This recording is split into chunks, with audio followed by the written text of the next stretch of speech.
On the darkest night anyone could remember, when even the stars seemed to hide, a tiny firefly named Flicker noticed something odd: the moon was missing its glow. While others buzzed in confusion, Flicker had a daring idea. Gathering his courage, he rounded up a group of brave friends: Spark the beetle, known for her shiny shell; Glint the cricket, who could chirp tunes of bravery; and Twinkle the moth, whose wings shimmered like 1,000 tiny lanterns. Together, they formed the League of Light and fluttered towards the moon. As they reached the lunar surface, they discovered mischievous shadow sprites had stolen the moon's light to play hide and seek in the dark. Using their collective glow, Flicker and his friends dazzled the sprites into laughter, coaxing them to return the moon's glow.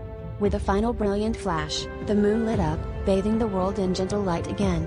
Flicker and his band of glowing,